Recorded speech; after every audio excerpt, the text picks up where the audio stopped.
Hello and welcome to Krishik Sarvodaya foundation KSF ಅಕಾಡೆಮಿಗೆ ತಮಗೆಲ್ಲರಿಗೂ ಹಾರ್ದಿಕವಾದಂಥ ಸ್ವಾಗತ. ಸೊ ಈ ಒಂದು ವಿಡಿಯೋದ ಒಳಗಡೆ ಅಥವಾ ಈ ಒಂದು ವಿಡಿಯೋ ಸೀರೀಸ್ ಅಂತ ನಾವೇನು ಕೊಡ್ತಾ ಇದ್ವಿ ಅಥವಾ ಪೂರ್ತಿಯಾದಂಥ ಈ ಕೋರ್ಸ್ನ ಒಳಗಡೆ, ಸೊ ಈ ಕೋರ್ಸನ್ನು ಬಹಳ ಕಡಿಮೆ ಬೆಲೆಗೆ ಅಂದರೆ 2500 ರೂಪಾಯಿಗೆ KASನ ಪ್ರಿಲಿಮ್ಸ್ನ 2 ಪೇಪರನ್ನು ಒಳಗೊಂಡಂಥ ಸಮಗ್ರವಾದಂಥ ಮಾಹಿತಿಯನ್ನು ಕೊಡುವಂಥ ಪ್ರಯತ್ನವನ್ನು ನಿಮಗೆ ನಾವು ಕೃಷಿಕ್ ಸರ್ವೋದಯ ಫೌಂಡೇಶನ್ ಕಡೆಯಿಂದ ಮಾಡ್ತಾ ಇದ್ವಿ. ಸೊ ದಯವಿಟ್ಟು ಯಾರ್ಯಾರು KS ಪರೀಕ್ಷೆಗಾಗಿ ನಿಮ್ಮ ಒಂದು ಸಿದ್ಧತೆಯನ್ನು ನಡೆಸ್ತಾ ಇದ್ದೀರಾ, ದಯವಿಟ್ಟು ಇದನ್ನು ಪರ್ಚೇಸ್ ಮಾಡೋದಕ್ಕೆ ಟ್ರೈ ಮಾಡಿ. ಸೊ ಈ ಒಂದು ವಿಡಿಯೋದ ಒಳಗಡೆ ಮೊದಲನೇದಾಗಿ ನಾವೇನು ಮಾತಾಡೋದಕ್ಕೆ ಟ್ರೈ ಮಾಡ್ತಿದ್ವಿ ಅಂತ ಕೇಳಿದಾಗ, ಮೊದಲನೇ ಸಬ್ಜೆಕ್ಟನ್ನು ಮಾತಾಡೋದಕ್ಕೆ ಟ್ರೈ ಮಾಡ್ತಿದ್ವಿ. ಅದು ಯಾವುದು? ಇಂಡಿಯನ್ ಎಕಾನಮಿ ಅಂತ ಕರಿತೀವಿ, ಭಾರತೀಯ ಅರ್ಥವ್ಯವಸ್ಥೆ ಅಂತ. ಸೊ ನನ್ನ ಹೆಸರು ಅಜಿತ್ ಕುಮಾರ್ PM. ನಾನು ನಿಮಗೆ ಇಂಡಿಯನ್ ಎಕಾನಮಿಗೆ ಸಂಬಂಧಪಟ್ಟ ಹಾಗೆ ಇಂಡಿಯನ್ ಎಕಾನಮಿಗೆ ಸಂಬಂಧಪಟ್ಟಂಥ ಎಲ್ಲ ಮಾಹಿತಿಗಳನ್ನು ಒದಗಿಸೋದಕ್ಕೆ ನಿಮ್ಮ ಜೊತೆ ಇರ್ತೀನಿ.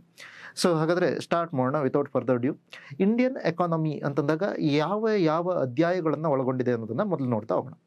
So which are all the chapters we are going to cover in Indian economy. So we will have a look at those particular points.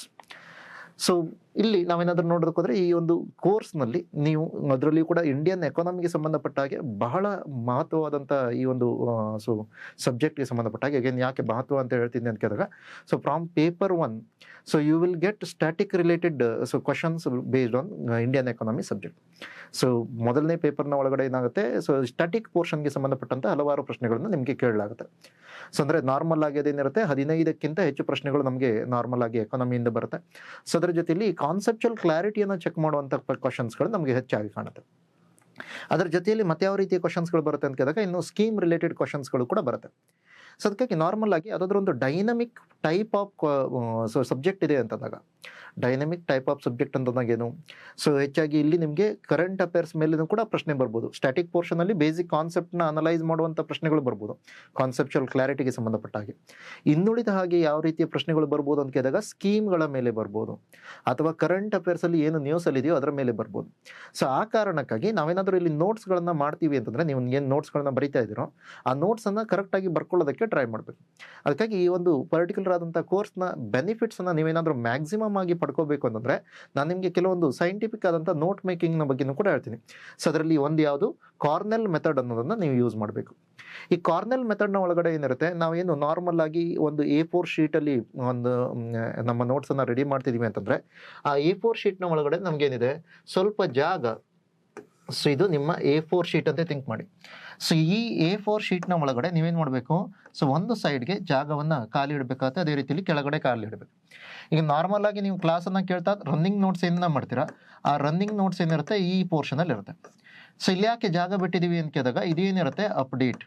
ನೀವೇನೇ ಕರೆಂಟ್ ಅಫೇರ್ಸ್ ಓದಿದ್ರು, ಈ ಒಂದು ರನ್ನಿಂಗ್ ನೋಟ್ಸಲ್ಲಿ ನೀವು ಏನನ್ನ ಕವರ್ ಮಾಡಿದ್ರೋ ಅದಕ್ಕೆ ಸಂಬಂಧಪಟ್ಟಂಥ ಅಪ್ಡೇಟ್ಗಳು ಏನಾದರೂ ಬಂದರೆ ಅದನ್ನು ನೀವೇನು ಮಾಡಬೇಕು, ಅಪ್ಡೇಟ್ಸಲ್ಲಿ ಬರ್ಕೋತಾ ಹೋಗಬೇಕು. ಸೊ ಇದೇನು ಮಾಡುತ್ತೆ, ನಿಮಗೆ ಈ ಎರಡನ್ನೂ ಒಂದರಲ್ಲೇ ಕೊಡುತ್ತೆ. ಅಂದರೆ ಕರೆಂಟ್ ಅಫೇರ್ಸನ್ನು, ಸ್ಟ್ಯಾಟಿಕ್ ಪೋರ್ಷನನ್ನು ಎರಡನ್ನೂ ಕೂಡ ನಿಮ್ಮ ಒಂದೇ ನೋಟ್ಸಲ್ಲಿ ಕವರ್ ಮಾಡೋದಕ್ಕೆ ನಿಮ್ಗೆ ಹೆಲ್ಪ್ ಮಾಡುತ್ತೆ. ಇಲ್ಲದಿದ್ರೆ ಏನು ಮಾಡಬೇಕಾಗುತ್ತೆ, ನೀವು ಸ್ಟ್ಯಾಟಿಕ್ ಪೋರ್ಷನ್ಗೆ ಸಪ್ರೇಟಾಗಿ ನೋಟ್ಸ್ ಮಾಡಬೇಕಾಗುತ್ತೆ, ಅದೇ ರೀತಿಯಲ್ಲಿ ಕರೆಂಟ್ ಅಫೇರ್ಸ್ಗೆ ಮತ್ತೆ ಸಪ್ರೇಟ್ ಆದಂಥ ನೋಟ್ಸ್ ಮಾಡಬೇಕಾಗುತ್ತೆ. ಅದನ್ನು ಅವಾಯ್ಡ್ ಮಾಡೋದಕ್ಕೆ ಈ ಥರದ ಒಂದು ಇದನ್ನು ಹೇಳ್ಬೋದು. ಇನ್ನು ಕೆಳಗಡೆ ಪೋರ್ಷನ್ ಇದನ್ನು ಬರೆಯೋದಕ್ಕೆ ಟ್ರೈ ಮಾಡಬೇಕು ಅಂತ ಕೇಳಿದಾಗ, ಸಮ್ಮರಿಯನ್ನು ಬರೆಯೋದಕ್ಕೆ ಟ್ರೈ ಮಾಡಬೇಕು. ಸಮ್ಮರಿ ಅಂತಂದ್ರೆ ಏನು, ನೀವು ಏನನ್ನು ಈ ಪೂರ್ತಿ ಪೇಜ್ನ ಒಳಗಡೆ ಡಿಸ್ಕಷನ್ ಮಾಡಿದಿರೋ ಆ ಟಾಪಿಕನ್ನು ನೀವೇನು ಮಾಡಬೇಕು, 1 ಅಥವಾ 2 ವಾಕ್ಯದಲ್ಲಿ ಬರೆಯೋದಕ್ಕೆ ಟ್ರೈ ಮಾಡಬೇಕು. So you should write this summary within 1 or 2 lines ಅಂತ ಹೇಳ್ತೀನಿ. ಸೊ 1 ಅಥವಾ 2 ವಾಕ್ಯದಲ್ಲಿ ಅದನ್ನು ಮಾಡಬೇಕು. ಸೊ ಈ ಥರ ಇದ್ದಾಗ ನಿಮ್ಗೆ ಏನಾಗುತ್ತೆ, ಈ ಪರ್ಟಿಕ್ಯುಲರ್ ಆದಂಥ ಡಾಕ್ಯುಮೆಂಟ್ ಅಥವಾ ಈ ನೋಟ್ಸ್ ಏನಾಗುತ್ತೆ, ಸೊ ಇದು ನಿಮಗೆ ಮಾಸ್ಟರ್ ಕಾಪಿ ಆಗುತ್ತೆ. ಅದನ್ನು ನೋಡಿದ ಕೂಡಲೇ ನಿಮ್ಗೆ ಎಲ್ಲವೂ ಏನಾಗುತ್ತೆ, ಈಸಿಯಾಗಿ ನೆನಪಿಗೆ ಬರೋದಕ್ಕೆ ಸ್ಟಾರ್ಟ್ ಆಗುತ್ತೆ. ಇನ್ನು ಎರಡನೇದು, ರಿವಿಷನ್ ನೋಟ್ಸ್ಗಾಗಿ ನಾವು ನಿಮ್ಗೆ ಏನು ಮಾಡ್ತೀವಿ, ಮೈಂಡ್ ಮ್ಯಾಪ್ಸನ್ನು ಎಕಾನಮಿಗೆ ಸಂಬಂಧಪಟ್ಟ ಹಾಗೆ ನಿಮ್ಗೆ ಕೊಡ್ತೀನಿ. ಸೊ ನಾನೇ ಮಾಡಿರುವಂಥ ಮೈಂಡ್ ಮ್ಯಾಪ್ಸ್ ಇದೆ, ನಾನೇನು ಕ್ಲಾಸಲ್ಲಿ ನಿಮಗೆ ಹೇಳ್ತಾ ಹೋಗ್ತೀನೋ ಅದರ ಬೇಸಿಸ್ ಮೇಲೆ ಮೈಂಡ್ ಮ್ಯಾಪ್ಗಳನ್ನು ಮಾಡಿರೋದಿದೆ. ಆ ಮೈಂಡ್ ಮ್ಯಾಪನ್ನು ನೀವೇನಾದರೂ ನೋಡೋದಕ್ಕೆ ಹೋದರೆ, ಆ ಮೈಂಡ್ ಮ್ಯಾಪ್ನ ಮೂಲಕ ನೀವೇನು ಮಾಡ್ಬೋದು, ಈಸಿಯಾಗಿ ರಿವಿಷನನ್ನು ಮಾಡ್ಬೋದು. ರಿವಿಷನ್ ನೋಟ್ಸನ್ನು ಕೊಡುವಂಥ ಒಂದು ಏನು ಕೆಲಸ, ಅದು ನಂದು. ಓಕೆ, ನೀವು ಅದ್ರ ಬಗ್ಗೆ ಜಾಸ್ತಿ ತಲೆ ಕೆಡಿಸ್ಕೊಳ್ಳೋ ಅವಶ್ಯಕತೆ ಇಲ್ಲ. ಅದನ್ನು ನಾನು ಕೊಡ್ತೀನಿ ನಿಮಗೆ, PDF ರೂಪದಲ್ಲಿ ಕೊಟ್ಟಿರ್ತೀವಿ ಆ್ಯಪ್ನ ಒಳಗಡೆ. ಅದನ್ನು ನೀವೇನು ಮಾಡ್ಬೋದು, ಒಂದು ಪ್ರಿಂಟೌಟನ್ನು ಹಾಕ್ಕೊಂಡು ಅದನ್ನು ಯೂಸ್ ಮಾಡ್ಬೋದು.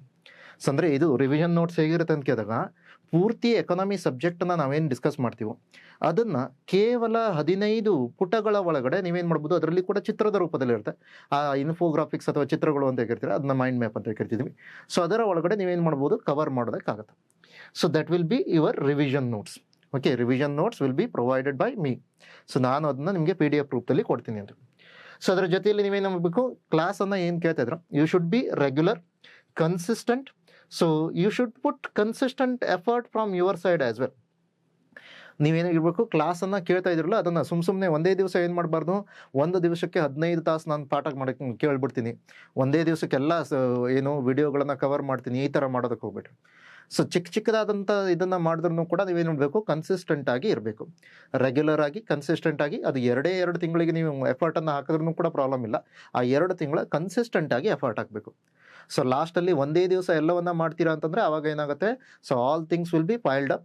ಸೊ ಆ ಫೈಲ್ಡ್ ಅಪ್ ಇದ್ದಾಗ ನಿಮ್ಗೆ ಏನಾಗುತ್ತೆ, ಒಂದು ಸ್ಟ್ರೆಸ್ ಅಥವಾ ಟೆನ್ಷನ್ ಕ್ರಿಯೇಟ್ ಆಗುತ್ತೆ, ಇನ್ನೂ ಕವರ್ ಮಾಡಿಲ್ವಲ್ಲ ಅಂತ ಹೇಳ್ಕೊಂಡು. ಸೊ ಅದನ್ನ ಮಾಡಬೇಕಾದ್ರೂ ಕೂಡ ಏನಾಗುತ್ತೆ, ಮಾಡಿ ಮುಗಿಸಿರ್ತೀರ, ನಂತರ ಮತ್ತೆ ವಾಪಸ್ ನೀವು ನೋಡೋದಕ್ಕೆ ಹೋದರೆ ಎಲ್ಲವೂ ಹಸ್ತು ಅಂತ ಹೇಳಿ ಅನಿಸುತ್ತೆ. So that's why you should keep a regular and consistent effort from your side. So that will give you maximum benefits from this particular course. So ಈ ಕೋರ್ಸಿಂದ ನಿಮ್ಗೆ ಏನು ಮಾಡುತ್ತೆ, ಮ್ಯಾಕ್ಸಿಮಮ್ ಬೆನಿಫಿಟ್ಸನ್ನು ಅದು ಒದಗಿಸುತ್ತೆ. ಸೊ ಅದನ್ನ ನೆನಪಲ್ಲಿಟ್ಕೊಳ್ಳಿ. ಸೊ ನೆಕ್ಸ್ಟು ಕಂಟೆಂಟ್ ವೈಸ್ ನೋಡೋಣ.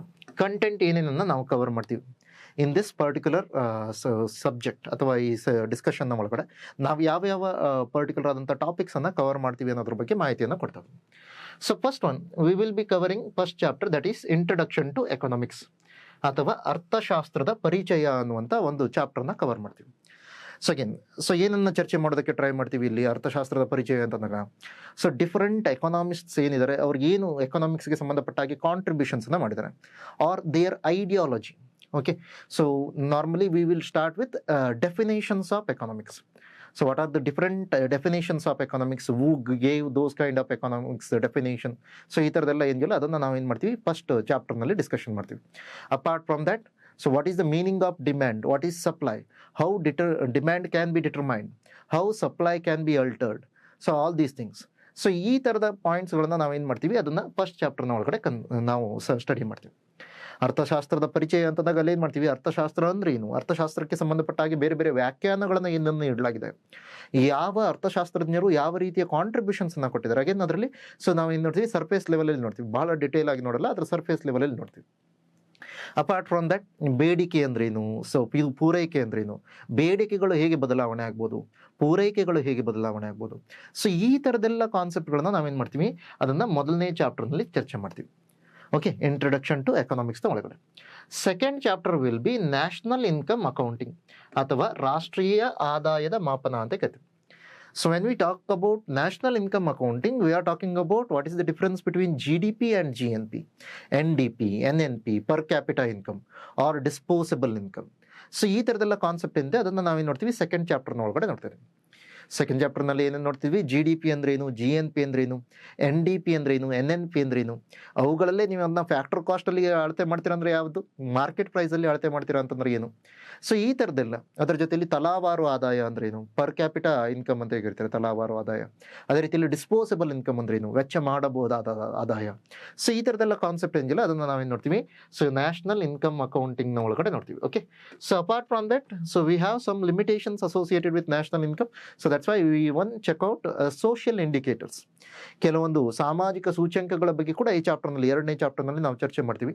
So ಅದು ಯಾವುದು, ಹ್ಯೂಮನ್ ಡೆವಲಪ್ಮೆಂಟ್ ಇಂಡೆಕ್ಸ್ ಅಂದ್ರೇನು, ಗ್ಲೋಬಲ್ ಹಂಗರ್ ಇಂಡೆಕ್ಸ್ ಅಥವಾ gender inequality index, global gender gap index.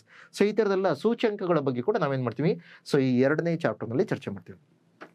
So ಎರಡನೇ ಚಾಪ್ಟರ್ ಅದಕ್ಕಾಗಿ ನಮ್ಗೆ ಏನಿರುತ್ತೆ, ಮಾನವ ಅಭಿವೃದ್ಧಿ ಸೂಚ್ಯಂಕ ಆಗಿರ್ಬೋದು, ಜೆಂಡರ್ ಇನ್ಇಕ್ವಾಲಿಟಿ ಅಂತಂದಾಗೇನು ಲಿಂಗ ಅಸಮಾನತೆ ಸೂಚ್ಯಂಕ ಆಗಿರ್ಬೋದು, ಈ ಥರದೆಲ್ಲ ಭಾಳಷ್ಟು ಸೂಚ್ಯಂಕಗಳ ಬಗ್ಗೆನೂ ಕೂಡ ನಾವು ಎರಡನೇ ಚಾಪ್ಟರ್ನ ಒಳಗಡೆ ಚರ್ಚೆ ಮಾಡ್ತೀವಿ. ಸೊ ಇನ್ನು third chapter will B inflation and business cycle. So ಅದನ್ನು ಕನ್ನಡದಲ್ಲಿ ಹಣದುಬ್ಬರ ಮತ್ತು ವ್ಯವಹಾರ ಚಕ್ರ ಅಂತ ಕರಿಬೋದು, inflation and business cycle. So when we talk about inflation and business cycle, so what may be the cos of inflation. So ಅಥವಾ ಅದನ್ನ ಏನು ಕರಿತೀವಿ, ಕಾಸ್ಟ್ ಪುಷ್ ಇನ್ಫ್ಲೇಷನ್ ಅಂದ್ರೇನು, ಡಿಮ್ಯಾಂಡ್ ಪುಲ್ ಇನ್ಫ್ಲೇಷನ್ ಅಂದ್ರೇನು. So what exactly inflation means, how inflation may happen, what are the impacts of inflation. So ಈ ಥರದೆಲ್ಲ ಕಾನ್ಸೆಪ್ಟನ್ನು ನಾವೇನು ಮಾಡ್ತೀವಿ, ಇನ್ಫ್ಲೇಷನ್ ಆ್ಯಂಡ್ ಬಿಸ್ನೆಸ್ ಸೈಕಲ್ನ ಒಳಗಡೆ ನೋಡ್ತೀವಿ. So apart from that, we even study what are the different types of inflation, so how to control those things. Okay, so ಈ ಥರದೆಲ್ಲ ಏನಿಲ್ಲ ಇದನ್ನು ನಾವು ಸೊ ಈ ಚಾಪ್ಟರ್ನಲ್ಲಿ ನೋಡ್ತೀವಿ. Apart from that, so even we have something called as business cycle. Business cycle ಅಂತಂದಾಗೇನು, growth period or economic boom, slow down, recession or recovery. What are all those phases of business cycle? So that will be discussed in third chapter. ಹಣದುಬ್ಬರ ಮತ್ತು ವ್ಯವಹಾರ ಚಕ್ರ ಅಂತ ನಾವು ಏನು ಚರ್ಚೆ ಮಾಡ್ತೀವಿ. ಅದರಲ್ಲಿ ಹಣದುಬ್ಬರ ಅಂದ್ರೆ ಏನು, ಹಣದುಬ್ಬರ ಯಾಕಾಗತ್ತೆ, ಅದರಲ್ಲಿ ನಿಮ್ಗೇನಾದರೂ ವೆಚ್ಚ ತಳ್ಳುವ ಹಣದುಬ್ಬರ ಅಂದ್ರೆ ಏನು, ಅಥವಾ ಬೇಡಿಕೆ ಎಳೆಯುವ ಹಣದುಬ್ಬರ ಅಂದ್ರೆ ಏನು. ಈ ಥರದೆಲ್ಲ ಕಾನ್ಸೆಪ್ಟ್ಗಳಿದೆ. ಅದರ ಜೊತೆಯಲ್ಲಿ ಏನಿದೆ, ಹಣದುಬ್ಬರದಲ್ಲೇ ಬೇರೆ ಬೇರೆ ವಿಧಗಳು ಬರುತ್ತೆ. ಆ ವಿಧಗಳನ್ನು ಚರ್ಚೆ ಮಾಡ್ತೀವಿ.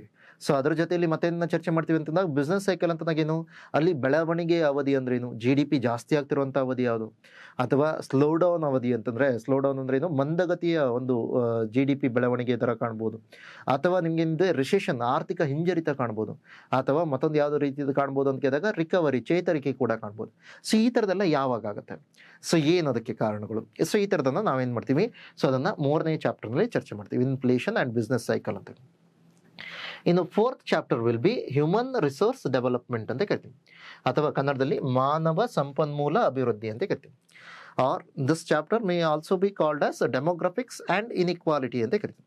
ಹ್ಯೂಮನ್ ರಿಸೋರ್ಸ್ ಡೆವಲಪ್ಮೆಂಟ್ ಅಂತಂದ್ರೆ ಏನು, ಮಾನವ ಸಂಪನ್ಮೂಲದ ಅಭಿವೃದ್ಧಿ ಅಂತಂದ್ರೆ ಯಾವ ರೀತಿ ಮಾಡ್ಬೋದು, ಅದನ್ನು ಒಂದು ರೀತಿಯಲ್ಲಿ ಅರ್ಥ ಮಾಡ್ಕೊಳ್ಳೋದಕ್ಕೆ ಟ್ರೈ ಮಾಡ್ತೀವಿ. ಅದಕ್ಕಿಂತ ಹೆಚ್ಚಾಗಿ ನಾವೇನು ನೋಡ್ತೀವಿ, ಜನಸಂಖ್ಯೆಯನ್ನು ಅಧ್ಯಯನ ಮಾಡುವಂಥ ಪ್ರಯತ್ನ ಮಾಡ್ತೀವಿ, ಡೆಮೋಗ್ರಫಿಕ್ಸ್ ಅಂತ ಕರಿತೀವಿ, ಜನಸಂಖ್ಯಾಶಾಸ್ತ್ರ. We try to understand the population. ಆ ಒಂದು ಪಾಪ್ಯುಲೇಷನ್ನ ಅಂಡರ್ಸ್ಟ್ಯಾಂಡ್ ಮಾಡ್ಕೋಬೇಕಾದ್ರೆ ನಾವೇನು ಮಾಡ್ತೀವಿ, even we talk about population pyramid, how to construct a population pyramid, what is Malthusian theory of population, demographic transition theory. ಈ ಥರದೆಲ್ಲ ಕಾನ್ಸೆಪ್ಟ್ಗಳ ಬಗ್ಗೆ ನಾವೇನು ಮಾಡ್ತೀವಿ, ಹ್ಯೂಮನ್ ರಿಸೋರ್ಸ್ ಡೆವಲಪ್ಮೆಂಟ್ನ ಕಾನ್ಸೆಪ್ಟ್ನ ಒಳಗಡೆ ಅಥವಾ ಚಾಪ್ಟರ್ನ ಒಳಗಡೆ ಡಿಸ್ಕಸ್ ಮಾಡ್ತೀವಿ. Apart from that we even try to discuss about some other concepts like, we have population census 2011 or NFHS 5, that is National Family Health Survey, 5. All those things, those factual details also we will cover in human resource development. Apart from that, we even cover inequalities in the sense, here we talk about two economic inequalities. ಎರಡು ಬೇರೆ ಬೇರೆ ಆರ್ಥಿಕವಾದಂಥ ಅಸಮಾನತೆಯ ಬಗ್ಗೆ ಕೂಡ ಇಲ್ಲಿ ಮಾತಾಡ್ತೀವಿ. That is ಪುವರ್ಟಿ and unemployment, ಬಡತನ ಮತ್ತು ನಿರುದ್ಯೋಗಕ್ಕೆ ಸಂಬಂಧಪಟ್ಟ ಹಾಗೆ ಕೂಡ ನಾವಿಲ್ಲಿ ಚರ್ಚೆ ಮಾಡ್ತೀವಿ. that will be 4th chapter. Next one, 5th chapter. 5th chapter will be money market, ಅಥವಾ ಇದನ್ನೇನು ಕರಿತೀವಿ, ಹಣಕಾಸು ಮಾರುಕಟ್ಟೆ ಅಂತ ಕರಿತೀವಿ. When we talk about money market, it is very very important chapter for us. Okay, it is very very important chapter. Again, one side it is lengthy as well. Okay, it is a big chapter. Another side, it will yield maximum marks in the examination from economy section. That is the reason, 2 reasons why money market is very very important. Here we will talk about evolution of money, or how banking system in India works. What are the functions of Reserve Bank of India, or how Reserve Bank of India came into play. Okay, apart from that, even talk about different kinds of financial system reforms committees. All those things will be discussed in money market. ಹಣಕಾಸು ಮಾರುಕಟ್ಟೆ ಅಂತಂದಾಗ ಇಲ್ಲಿ ಏನು ಮಾಡ್ತೀವಿ, ಹಣ ಯಾವ ರೀತಿಯಲ್ಲಿ ಬರುತ್ತೆ, ಅಥವಾ ಹಣದ ಬಗ್ಗೆ ನೀವೇನು ನೋಡ್ತೀರಾ, ಇಲ್ಲಿ ನಾರ್ಮಲ್ ಆಗಿ ಅಲ್ಪಾವಧಿಯ ಒಂದು ವ್ಯವಹಾರಗಳನ್ನ ನೋಡ್ತೀವಿ. ಅಲ್ಪಾವಧಿಯ ವ್ಯವಹಾರಗಳಲ್ಲಿ ನೀವು ಮೊದಲನೇದಾಗಿ ಏನು ನೋಡ್ತೀರಾ, ಹಣದ ಪರಿಕಲ್ಪನೆ ಹೇಗೆ ಬಂತು, ಅದರಲ್ಲಿ ಏನಾದರೂ ಬೇರೆ ಬೇರೆ ಬೆಳವಣಿಗೆ ಆಗಿದೆಯಾ. ಫಾರ್ ಎಕ್ಸಾಂಪಲ್, ಕ್ರಿಪ್ಟೋ ಕರೆನ್ಸಿ ಅಂದ್ರೆ ಏನು, ಅಥವಾ ಈ ಮನಿ ಅಂತ ನಂಗೆ ಏನು ಹೇಳ್ತೀವಿ. ಈ ಥರದೆಲ್ಲ ಕಾನ್ಸೆಪ್ಟ್ಗಳ ಬಗ್ಗೆ ಚರ್ಚೆ ಮಾಡ್ತೀವಿ. ಅಪಾರ್ಟ್ ಫ್ರಮ್ ದಟ್ ಮತ್ತೇನು ಚರ್ಚೆ ಮಾಡೋದಕ್ಕೆ ಟ್ರೈ ಮಾಡ್ತೀವಿ ಇಲ್ಲಿ ಅಂತ ಕೇಳಿದಾಗ, ಬ್ಯಾಂಕಿಂಗ್ ವ್ಯವಸ್ಥೆ ಹೇಗಿದೆ ಭಾರತದ ಒಳಗಡೆ, ರಿಸರ್ವ್ ಬ್ಯಾಂಕ್ ಆಫ್ ಇಂಡಿಯಾ ಯಾವ ರೀತಿ ಕೆಲಸಗಳನ್ನು ಮಾಡುತ್ತೆ, ಯಾವಾಗ ರಿಸರ್ವ್ ಬ್ಯಾಂಕ್ ಆಫ್ ಇಂಡಿಯಾ ಈ ಥರ ಬಂತು, ಅದರ ಪಾತ್ರಗಳು ಏನೇನಿರ್ಬೋದು, ಅಥವಾ ಮನಿಟರಿ ಪಾಲಿಸಿ ಅಂತ ಬರುತ್ತೆ, ಹಣಕಾಸು ನೀತಿ ಅಂದ್ರೆ ಏನು. ಈ ಥರದೆಲ್ಲ ಪರಿಕಲ್ಪನೆಗಳ ಬಗ್ಗೆ ನಾವು ಮನಿ ಮಾರ್ಕೆಟ್ನ ಒಳಗಡೆ ಚರ್ಚೆ ಮಾಡ್ತೀವಿ. ಅದನ್ನು ಬಿಟ್ಟು ಮತ್ತು ಕೂಡ ನಮಗೇನಿದೆ, ಹಣಕಾಸಿಗೆ ಸಂಬಂಧಪಟ್ಟಾಗ ಅಥವಾ ಹಣಕಾಸು ವ್ಯವಸ್ಥೆಗೆ ಸಂಬಂಧಪಟ್ಟಾಗೆ ಬಹಳಷ್ಟು ಬದಲಾವಣೆಗಳನ್ನು ಮಾಡೋದಕ್ಕೆ ಬಂದಿರುವಂಥ, ಸುಧಾರಣೆಗಳನ್ನ ಮಾಡಿರುವಂಥ ಸಮಿತಿಗಳೇನಿಲ್ಲ, ಆ ಸಮಿತಿಗಳ ಬಗ್ಗೆನೂ ಕೂಡ ನಾವಿಲ್ಲಿ ಮನಿ ಮಾರ್ಕೆಟ್ನ ಒಳಗಡೆ ಚರ್ಚೆ ಮಾಡ್ತೀವಿ. ಇದು ಮನಿ ಮಾರ್ಕೆಟ್ಗೆ ಸಂಬಂಧಪಟ್ಟ. Next 6th one, capital market and insurance ಅಂತ ಕರಿತೀವಿ. 6ನೇ ಒಂದು ಪರ್ಟಿಕ್ಯುಲರ್ ಆದಂಥ ಚಾಪ್ಟರ್ ಯಾವುದಾಗುತ್ತೆ ನಮಗೆ, ಕ್ಯಾಪಿಟಲ್ ಮಾರ್ಕೆಟ್ ಆ್ಯಂಡ್ ಇನ್ಶೂರೆನ್ಸ್ ಅಂತ ಕರಿತೀವಿ, ಅಥವಾ ಕನ್ನಡದಲ್ಲಿ ಬಂಡವಾಳ ಮಾರುಕಟ್ಟೆ ಮತ್ತು ವಿಮಾ ವಲಯ ಅಂತ ಕರಿತೀವಿ. While talking about money market, we are talking about short term transactions. While we are talking about capital market, we are talking about long term transactions ಅಂತ ಕರಿತೀವಿ. ಇಲ್ಲಿ ಮನಿ ಮಾರ್ಕೆಟ್ನ ಒಳಗಡೆ ನಾವೇನು ನೋಡ್ತೀವಿ, ಅಲ್ಪಾವಧಿಯ ಒಂದು ವ್ಯವಹಾರಗಳನ್ನ ನೋಡಿದ್ರೆ, ಇಲ್ಲಿ ಕ್ಯಾಪಿಟಲ್ ಮಾರ್ಕೆಟ್ ಅಥವಾ ಬಂಡವಾಳ ಮಾರುಕಟ್ಟೆಯಲ್ಲಿ ನಾವೇನು ನೋಡ್ತಾ ಇದೀವಿ, ದೀರ್ಘಾವಧಿಯ ವಹಿವಾಟುಗಳನ್ನು ನೋಡ್ತಾ ಇದೀವಿ. ಷೇರುಗಳು ಅಂದ್ರೇನು, ಬಾಂಡ್ಗಳು ಅಂದ್ರೇನು, ನ್ಯಾಷನಲ್ ನಮ್ಮಲ್ಲಿ ಸ್ಟಾಕ್ ಎಕ್ಸ್ಚೇಂಜ್ಗಳು ಏನಿದೆ ಆ ಸ್ಟಾಕ್ ಎಕ್ಸ್ಚೇಂಜ್ಗಳು ಯಾವ ರೀತಿಯಲ್ಲಿ ಕೆಲಸ ಮಾಡುತ್ತೆ. ಸೊ ಆ ಥರದ್ದೆಲ್ಲ ಪರಿಕಲ್ಪನೆಗಳೇನಿಲ್ಲ ಅದನ್ನು ನಾವೇನು ನೋಡ್ತೀವಿ 6th chapter capital market and ಇನ್ಶೂರೆನ್ಸ್ನ ಒಳಗಡೆ ಚರ್ಚೆ ಮಾಡ್ತೀವಿ. ಸೊ ಅದನ್ನು ನಾವು ಸೊ ನೆಕ್ಸ್ಟು ಸೊ ಇದರಲ್ಲಿ ಮತ್ತೆ ಅದನ್ನು ನೋಡ್ತೀವಿ ಅಂತ ಕೇಳಿದಾಗ 7th chapter will B agriculture and food processing. So agriculture and food processing ಅಂತಂದಾಗ ಇದು ಆ್ಯಕ್ಚುಲಿ ಮೇನ್ಸ್ಗೆ ಭಾಳ ಇಂಪಾರ್ಟೆಂಟ್ ಆದಂಥ ಒಂದು ಚಾಪ್ಟರ್. ಸೊ ಆದರೆ ನಾವೇನು ನೋಡ್ತೀವಿ ಇಲ್ಲಿ ಅಂತ ಕೇಳಿದಾಗ prelims point of view so how we can understand this particular chapter ಅಂತೇಳಿ ನೋಡ್ತೀವಿ. ಅಗ್ರಿಕಲ್ಚರ್ ಆ್ಯಂಡ್ ಫುಡ್ ಪ್ರೊಸೆಸಿಂಗ್ ಅಥವಾ ಕೃಷಿ ಮತ್ತು ಆಹಾರ ಸಂಸ್ಕರಣೆ ಅಂತಂದಾಗ ಸೊ ಯಾವ ರೀತಿಯಲ್ಲಿ ನಾವು ಇದನ್ನು ಈ ಒಂದು ಚಾಪ್ಟರ್ ಆ್ಯಕ್ಚುಲಿ ಇದೇನು ಮುಖ್ಯ ಪರೀಕ್ಷೆಗೆ ಭಾಳ ಇಂಪಾರ್ಟೆಂಟ್ ಆಗಿಬಿಡುತ್ತೆ. ಯಾಕಂದರೆ ಮುಖ್ಯ ಪರೀಕ್ಷೆಗೆ ನಿಮ್ಗೆ ಏನಾಗುತ್ತೆ ಎಕಾನಮಿಯಿಂದ ಎಷ್ಟು ಕ್ವಶನ್ ಬರುತ್ತೋ ಅದರಲ್ಲಿ ಏನಾಗುತ್ತೆ ಅರ್ಧದಷ್ಟು ಪ್ರಶ್ನೆಗಳು ಮುಖ್ಯ ಪರೀಕ್ಷೆಯಲ್ಲಿ ಬರೋದು ಅಗ್ರಿಕಲ್ಚರ್ನ ಮೇಲಿದೆ. ಸೊ ಆದ್ರೂ ಕೂಡ ಇಲ್ಲಿ ಅಗ್ರಿಕಲ್ಚರ್ನ ನಾವು ಯಾವ ರೀತಿ ಅರ್ಥ ಮಾಡ್ಕೋಬೇಕು ಅಂತ ಕೇಳಿದಾಗ ಪ್ರಿಲಿಮ್ಸ್ ಪಾಯಿಂಟ್ ಆಫ್ ವ್ಯೂ ನಾವು ಯಾವ ರೀತಿ ನೋಡ್ಕೋಬೇಕು. ಸೊ ಅದಕ್ಕೆ ಸಂಬಂಧಪಟ್ಟಂಥ ಮಾಹಿತಿಯನ್ನು ನಾವೇನು ನೋಡ್ತೀವಿ 7th chapter agriculture and food ಪ್ರೊಸೆಸಿಂಗ್ನ ಒಳಗಡೆ ನೋಡ್ತೀವಿ. So next one 8th chapter will be industry and infrastructure ಅಂತ ಕರಿತೀವಿ. ಕೈಗಾರಿಕೆ ಮತ್ತು ಮೂಲಸೌಕರ್ಯ. ಸೊ ಅಗೇನ್ ಇದನ್ನು ಕೂಡ ನಾವೇನು ನೋಡ್ತೀವಿ ಪ್ರಿಲಿಮ್ಸ್ ಪಾಯಿಂಟ್ ಆಫ್ ವ್ಯೂನಲ್ಲಿ ನೋಡ್ತೀವಿ. ಹೆಚ್ಚಾಗಿ ನಾವು ಏನು ಮಾಡ್ತಿದ್ವಿ ಪ್ರಿಲಿಮ್ಸ್ ಪಾಯಿಂಟ್ ಆಫ್ ವ್ಯೂನಲ್ಲಿ ನೋಡ್ತಾ ಇದ್ದೀವಿ ಅಂತ ಕೇಳಿದಾಗ ಹೆಚ್ಚಾಗಿ ನಾವು ಸ್ಕೀಮ್ಗಳೇನಿಲ್ಲ ಅವುಗಳ ಮೇಲೆ ಹೆಚ್ಚಾಗಿ ಫೋಕಸನ್ನು ಮಾಡ್ತಾ ಇದ್ವಿ. ಸ್ಕೀಮ್ಗಳು ಯಾವ ರೀತಿಯದ್ದು ಬಂದಿದೆ ಸೊ ಅದರಲ್ಲಿ ಯಾವ ಥರದನ್ನು ನೋಡ್ಬೋದು. ಸೊ ಅವುಗಳ ಬಗ್ಗೆ ಹೆಚ್ಚಾಗಿ ಫೋಕಸನ್ನು ಮಾಡ್ತೀವಿ. ಇಂಡಸ್ಟ್ರಿ ಆ್ಯಂಡ್ ಇನ್ಫ್ರಾಸ್ಟ್ರಕ್ಚರ್ ಅಥವಾ ಕೈಗಾರಿಕೆಗಳು ಮತ್ತು ಮೂಲಸೌಕರ್ಯ ಅನ್ನೋದು. So next chapter will B public finance ಅಥವಾ ಸಾರ್ವಜನಿಕ ಹಣಕಾಸು ಅಂತ ಕರಿತೀವಿ. So again, this is also very important chapter for our prelims point of view. Okay, so ಭಾಳ important prelims point of view. ಯಾಕೆ ಪ್ರಿಲಿಮ್ಸ್ ಪಾಯಿಂಟ್ ಆಫ್ ವ್ಯೂ ಇದು ಬಹಳ important ಅನ್ನೋದನ್ನು ಅರ್ಥ ಮಾಡ್ಕೊಳ್ಳೋಣ.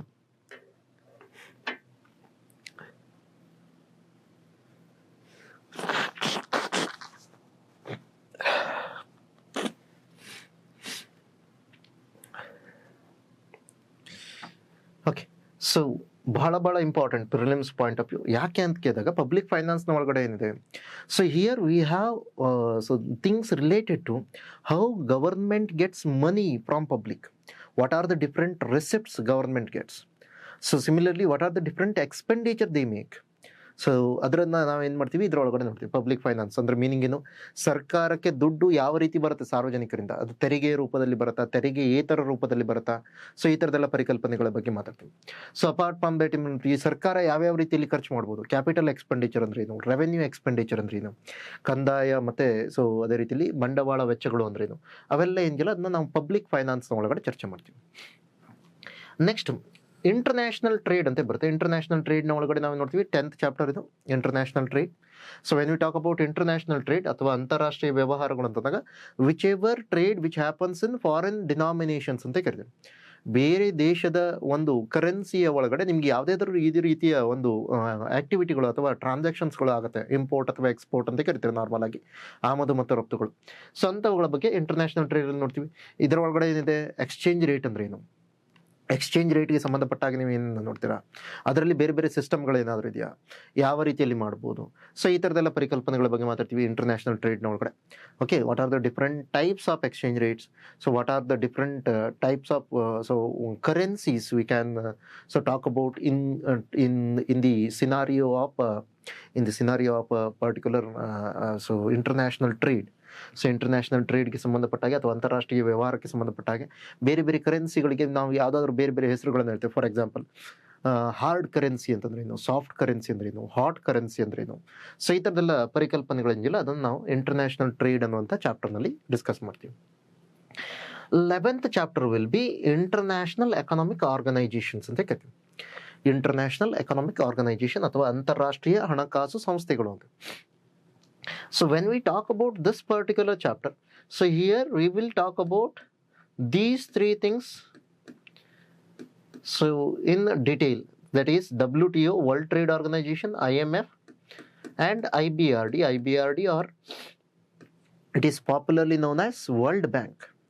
So World Trade Organization, International Monetary Fund ಮತ್ತು World ಬ್ಯಾಂಕ್ನ ಬಗ್ಗೆ ಭಾಳ ಡಿಟೇಲ್ ಆಗಿ ನೋಡ್ತೀವಿ. Apart from that we even discuss about what is ADB, Asian Development Bank ಅಥವಾ Asian Infrastructure Investment Bank. So ಈ ಥರದ್ದೆಲ್ಲ ಬೇರೆ ಇನ್ಸ್ಟಿಟ್ಯೂಟ್ಗಳ ಬಗ್ಗೆನೂ ಕೂಡ ಮಾತಾಡ್ತೀವಿ. ಆದರೆ ಇವು ಮೂರು ಬಹಳ ಇಂಪಾರ್ಟೆಂಟ್, ಆ ಕಾರಣಕ್ಕಾಗಿ ಭಾಳ ಡೆಪ್ತ್ ಆಗಿ ನೋಡ್ತೀವಿ. ಇಂಟರ್ನ್ಯಾಷನಲ್ ಎಕನಾಮಿಕ್ ಆರ್ಗನೈಜೇಷನ್ ಅಥವಾ ಅಂತಾರಾಷ್ಟ್ರೀಯ ಆರ್ಥಿಕ ಸಂಘಟನೆಗಳು ಅಂತಂದಾಗ ವಿಶ್ವ ಆರ್ಥಿಕ ಸಂಘಟನೆ ಯಾವ ರೀತಿ ಕೆಲಸ ಮಾಡುತ್ತೆ, ಅಥವಾ IMF ಅಂತಾರಾಷ್ಟ್ರೀಯ ಹಣಕಾಸು ನಿಧಿ ಯಾವ ರೀತಿ ಕೆಲಸ ಮಾಡುತ್ತೆ, ವರ್ಲ್ಡ್ ಬ್ಯಾಂಕ್ ಯಾವ ರೀತಿ ಕೆಲಸ ಮಾಡುತ್ತೆ. ಸೊ ಈ ಥರದ್ದೆಲ್ಲ ಏನಿಲ್ಲ ಅದನ್ನ ಇಂಟರ್ನ್ಯಾಷನಲ್ ಎಕನಾಮಿಕ್ ಆರ್ಗನೈಸೇಷನ್ ಒಳಗಡೆ ನೋಡ್ತೀವಿ. ಸೊ ಇನ್ನು last chapter will be socio economic planning ಅಥವಾ ಸಾಮಾಜಿಕ ಆರ್ಥಿಕ ಯೋಜನೆಗಳು ಅಂತ ಕರಿತೀವಿ. So when you talk about socio economic planning ಅಥವಾ ಸಾಮಾಜಿಕ ಆರ್ಥಿಕ ಯೋಜನೆಗಳು ಅಂತಂದಾಗ ಇದರೊಳಗಡೆ ನಾವು ಏನು ಚರ್ಚೆ ಮಾಡ್ತೀವಿ ಅಂತ ಕೇಳಿದಾಗ, ನಾರ್ಮಲ್ ಆಗಿ ಈ ಒಂದು ಪರ್ಟಿಕ್ಯುಲರ್ ಆದಂಥ ಚಾಪ್ಟರ್ ಏನಿಲ್ಲ ಸೋಷಿಯೋ ಎಕನಾಮಿಕ್ ಪ್ಲಾನಿಂಗ್, ಇದರಲ್ಲಿ ಅತಿ ಹೆಚ್ಚಾಗಿ ನಮಗೆ ಕ್ವಶನ್ ಬರೋದು ಎಲ್ಲಿಂದ ಅಂತ ಕೇಳಿದಾಗ, so needs based on 5 year plans, ಹೌದಾ, ಪಂಚವಾರ್ಷಿಕ ಯೋಜನೆಗಳಿಗೆ ಸಂಬಂಧಪಟ್ಟಾಗ ಬರುತ್ತೆ. So apart from that we even get so questions based on so what are the functions of NITI Aayog or organisational structure of NITI Aayog, ಈ ಥರದ್ದೆಲ್ಲ ಕ್ವಶನ್ಸ್ಗಳ ಮೇಲೂ ಕೂಡ ನಾವು ನೋಡ್ತೀವಿ. ಸೊ ಅದನ್ನು ನಾವೇನು ನೋಡ್ತೀವಿ, ಸೋಷಿಯೋ ಎಕನಾಮಿಕ್ ಪ್ಲಾನಿಂಗ್ ಅನ್ನುವಂಥ ಚಾಪ್ಟರ್ನಲ್ಲಿ ನೋಡ್ತೀವಿ. So these are 12 chapters we are going to cover in our Indian Economy subject. So ಈ 12 ಅಧ್ಯಾಯಗಳನ್ನು ನಾವು ಇಂಡಿಯನ್ ಎಕಾನಮಿಯ ಈ ಪರ್ಟಿಕ್ಯುಲರ್ ಆದಂಥ ಸೊ ಸಬ್ಜೆಕ್ಟ್ನ ಒಳಗಡೆ ಕವರ್ ಮಾಡ್ತೀವಿ. ಸೊ ಅಪಾರ್ಟ್ ಫ್ರಮ್ ದಟ್ ಇದಿಷ್ಟು ನಮಗೆ ಸ್ಟ್ಯಾಟಿಕ್ ಪೋರ್ಷನ್ ಅಂದರೆ ಡೈನಮಿಕ್ ಪೋರ್ಷನ್ ಕೂಡ ಇದೆ. ಅದು ಯಾವುದು, ಎಕನಾಮಿಕ್ ಸರ್ವೆ ಮತ್ತು ಬಜೆಟ್. ಅದಕ್ಕೆ ಸಂಬಂಧಪಟ್ಟಂಥ ವಿಡಿಯೋಗಳು ಕೂಡ ನಿಮಗೆ ಸಿಗುತ್ತೆ. ಸೊ ಎಕನಾಮಿಕ್ ಸರ್ವೆ ಮತ್ತು ಬಜೆಟ್ ಅದರಲ್ಲಿ ಏನು ಬರುತ್ತೆ, 4 ಬರುತ್ತೆ. 4 ಅಂತಂದ್ರೆ ಏನು, Indian economic survey, Indian budget, Karnataka economic survey ಮತ್ತು ಕರ್ನಾಟಕ ಬಜೆಟ್. ಸೊ ಅವುಗಳನ್ನು ಕೂಡ ನೀವು ಏನು ಮಾಡಬೇಕಾಗುತ್ತೆ, ಇದರ ಜೊತೆಲಿ ಡೈನಮಿಕ್ ಆಗಿ ಯೂಸ್ ಮಾಡಬೇಕಾಗುತ್ತೆ. ಸೊ ಇವಿಷ್ಟು ಸ್ಟ್ಯಾಟಿಕ್ ಪೋರ್ಷನ್ನ 12 ಟಾಪಿಕ್ಗಳನ್ನು ನಾನು ಹೇಳಿರೋದು. Okay, so this is related to what are the things we are going to cover in so our discussion about Indian economy as a subject. ಭಾರತೀಯ ಅರ್ಥವ್ಯವಸ್ಥೆ ಸಬ್ಜೆಕ್ಟಲ್ಲಿ ಇದನ್ನು ಕವರ್ ಮಾಡ್ತೀವಿ.